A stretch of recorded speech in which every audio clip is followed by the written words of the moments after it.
Nggak ada lagi orang yang harus ganti kamu. Kamu yang harus ganti, nggak ada lagi orang. Saya bilang, aduh saya masih di BJ, masih berapa, saya nggak ada pengalaman, 23 tahun. Kamu harus ganti. Jadi nanti bulan Agustus, saya 64 tahun, waktu itu saya 24 tahun, waktu menggantikan Papa. Lalu sangat muda. Anak-anak sekarang udah pakai macam-macam model celana. Saya udah lewat semua. Dari celana yang merecet, sekarang lagi merecet lagi semua. Nggak laki, nggak perempuan, merecet sampai kayak lepet ya. Mending kalau kurus pakai merecet-merecet. Ini ya udah gemuk, udah gembrot, pakai celana merecet lagi. Siga lepet. Dari merecet terus jadi cutbray. Saya ngalami sudah. Dari cutbray, bray-bray. Sudah. Sampai akhirnya seperti inilah yang paling lama ini. Ini celana ini. Sekarang udah, orang yang bikinnya udah bilang, Pak, ini udah gak musim agak kecil sedikit. Saya bilang, saya udah kurus, udah tua, dikecilin lagi tambah pewot nanti. Jangan, biarin aja. Gober supaya orang jemaat lihat gagah gitu. Padahal udah krempeng. Nggak apa-apa. Tapi saya sudah lewat. Sepatu sekarang udah 20 cm lagi. Waduh.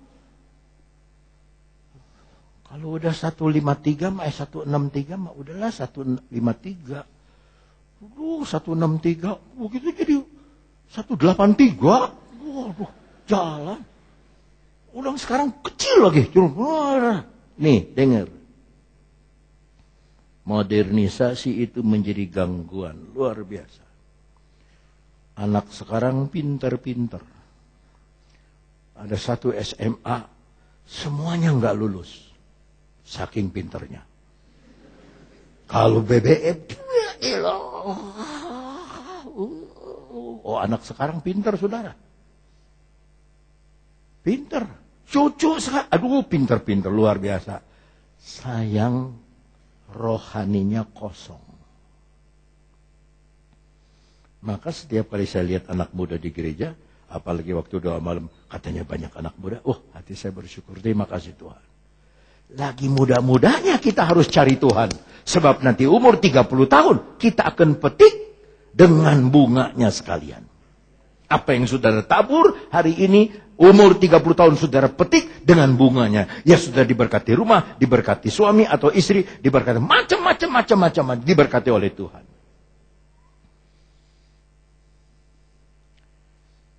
Saya udah gak mikir lagi mobil. Tapi terus-terusan datang, dikasih lagi. Dia pakai ini. Aduh, bapak udah bosan, siniin. Nanti saya kasih yang baru lagi modelnya. Di sini. Aduh, mau warna apa?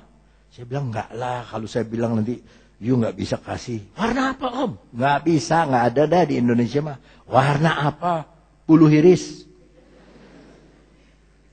Yang gimana bulu hiris? Makanya saya bilang nggak ada. Warna bulu kucing tuh bulu hiris. Ada putih, ada abu-abu, ada hitam, ada kutu. Nah itu nggak ada. Tapi saudara-saudara, benda kebendaan itu tidak ada bisa memuaskan kita. Sukses kita jadi dokter, profesor, dokter tidak bisa memuaskan kita. Kedudukan kita sampai kedudukan jadi apa? Coba, saya yakin SBY nyesel jadi presiden. Enggak di Australia, enggak di sini, dia jelek-jelekin namanya. Aduh, ampun. Ke Borobudur malah ngajak nyanyi, bukan nyanyi sama orang-orang yang susah, nyanyi di Borobudur, segera, sehat, olahraga, tapi perutnya tambah gendut, luar biasa. Kenapa tidak bisa dipuaskan? Karena yang memuaskan itu hanya Roh Kudus. Lalu Paulus tanya ayat 3. Kalau begitu, dengan baptisan mana kamu telah dibaptis? Jawab mereka, dengan baptisan Yohanes. Maaf ya, saya membaptis orang GKI lebih 400 orang. Di Jakarta. Mereka tahu lagu-lagu saya, mereka penuh dengan Roh Kudus, mereka datang sangkur ke sini. Sangkur ke Cianjur, mereka bawa paduan suara satu base 70 orang, ada dokter, ada insinyur. Mereka bawa panggung sendiri. Mereka nyanyi mula-mula di Cibadak, terus di Cibadak, di GKI, waktu ke Cianjur di GPDI. Waduh Pak, di GPDI saya lampiaskan semua apa yang saya dapat nyanyi.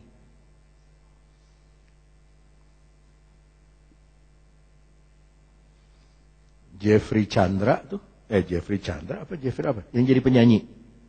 Jeffrey apa tuh? Dia tuh anggota paduan suara, dia nyanyi sini. Sampai sekarang dia bilang koyoyo sama saya. Sampai sekarang dia panggil saya koyoyo. Dia kesini nyanyi. Lagunya pun saya tidak bisa lupa. Puaskah Tuhan, puaskah Tuhan, puaskah Dia denganku. Itu kalimat yang sampai sekarang masuk di hati saya. Iya ya, yang penting mah Tuhan puas gak dengan saya. Bukan sukses jasmani, bukan sukses materi. Itu mah hal yang otomatis diberkati oleh Tuhan. Tapi apakah kita sukses menyukakan, memuaskan Tuhan? Tadi lagu saya bilang, ku puas denganmu. Tapi apa Tuhan puas dengan kita? Lalu ayat keempat, Paulus bilang, baptisan Yohanes adalah baptisan orang yang telah bertobat. Dan ia berkata kepada orang banyak bahwa mereka harus percaya kepada Dia yang datang kemudian daripadanya, yaitu Yesus. Ketika mereka mendengar hal itu, mereka memberi diri. Coba ulangi kata memberi. Yang pertama, murid-murid itu rendah hati. Karena ketika Paulus bilang, siapa kamu membaptis pakai baptisan siapa? Baptisan Yohanes. Supaya saudara tahu, baptisan Yohanes adalah Yohanes yang baptis Yesus. Dia bisa ngomong gini, jangan main-main ya. Itu Yohanes itu yang baptis Yesus. Yang baptis Yesus itu yang baptis kami, 12 orang nih. Nah, mereka rendah hati, mau dinasehati. Orang kalau dipimpin oleh Roh Kudus, mau ngaku salah.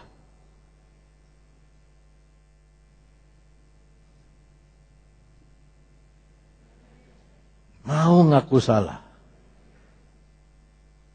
Dan memperbaikinya.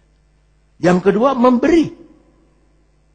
Saudara, yang paling susah itu baptisan itu memberi diri.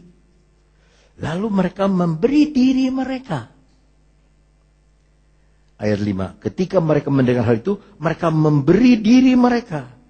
Dibaptis dalam nama Tuhan Yesus. Zaman sekarang, kok kapan dibaptis? Ya, kayak gampang lah, kok ya, gampang. Gampang kayak mun panon poe keluar di barat. Gampang kayak lah, gampang. Oh, masih kena loba dosa. Kok ya, wah, loba kena dosa. Lah, manusia mana yang udah suci? Apa begitu dibaptis terus jalannya nggak napak? Ser. Di sini tuh ada cahaya. Waduh, ke pasar teh. Tahu 10. Waduh, eta mah suci na jelema teh. Mayarna ge ku engke dibayar di sorga. Ampun. Ya.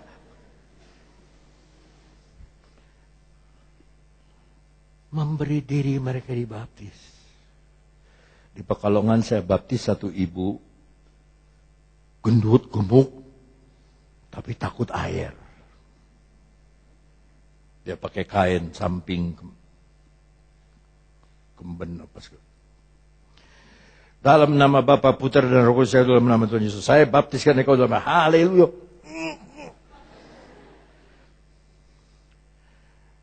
Bu, mau dibaptis enggak? Mau, Om, mau. Lemeskan badan. Ya, Om. Dalam nama Bapa, Putra dan Roh Kudus, dalam nama Roh Kudus, saya baptis kamu. Dia tahan, enggak mau. Saya pendeta tumbel di depan saya. Saya kedipkan. Kamu yang baptis. Ya, ini kepalanya. Dia yang baptis. Ibu, saya baptis sekali lagi ya. Ya.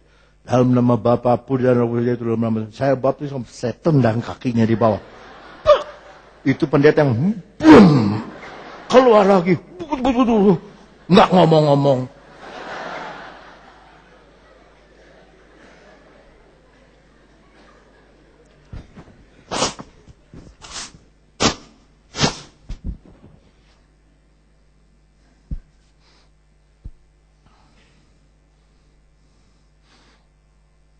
Dulu bak baptisan tuh di situ di sudut tempat tangga naik.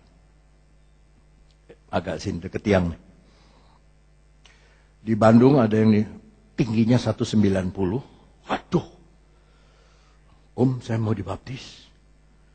Nah, masih muda, dia udah punya toko blue jean. Saudara, kalau saya mau blue jean, wah, dia bilang, udah ambil sini om, jangan kemana-mana, blue jean masih sini, toko saya nih. Udah, ya sampai menikah, dia meninggal. Tuh, hari umur 190, ini segi 4. Saya ukur kepalanya pasti kena tembok. Dalam nama Yesus, gimana ya? Jadi saya ambil ujung ke ujung, dari sudut ke sudut. Tapi dia ngerti. Begitu mau dibaptis, dia mendekin sendiri. Begitu mendekin sendiri, saya baptis. Saudara. Yang paling banyak saya baptis itu di Tentena. 72 anak muda. Saya kira saya salah satu yang baptis. Diantepin sendiri. Dalam nama Bapa baptis. Dalam nama Bapa baptis. Dalam nama Bapa Putra dan Roh Kudus jalan kampunan baptis. Udah kira-kira 20, masih ada. Masih banyak, masih banyak. Udah saya nggak lagi banyak. Dalam nama Tuhan Yesus Kristus, belum. Dalam nama Tuhan Yesus Kristus, belum. Dalam nama Tuhan Yesus Kristus, belum. Ada satu siswi, ada satu murid perempuan. Begitu keluar, haleluya.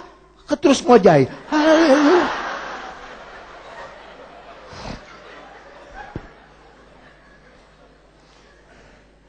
Tinggal satu om, dia lagi berpikir.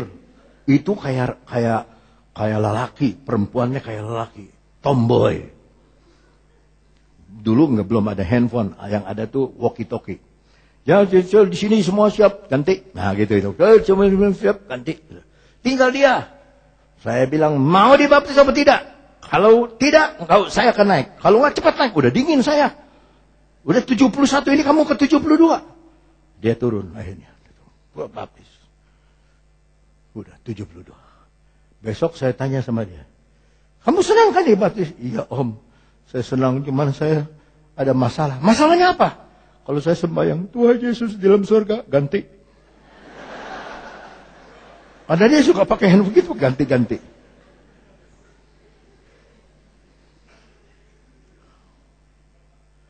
Dia memberi dirinya. Maka orang yang dipenuhkan Roh Kudus tidak medit, tidak kopet. Kalau mau kolekte, duitnya cepat keluar.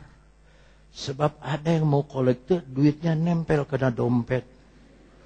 Saya keluar nanti. Dicabut kalakasoe. Saking ku kopet.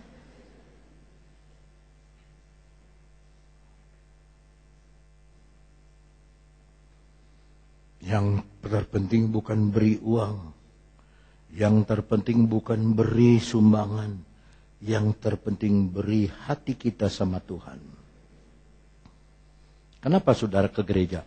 Karena hati saudara beri sama Tuhan. Ada waktu. Kalau kita cinta sama Tuhan, ada waktu kita beri sama Tuhan. Lalu ayat 6, ketika Paulus menumpangkan tangan di atas mereka sama-sama, turunlah Roh Kudus ke atas mereka dan mulailah mereka sama-sama berkata-kata loh. Tidak berteriak-teriak. Berkata-kata.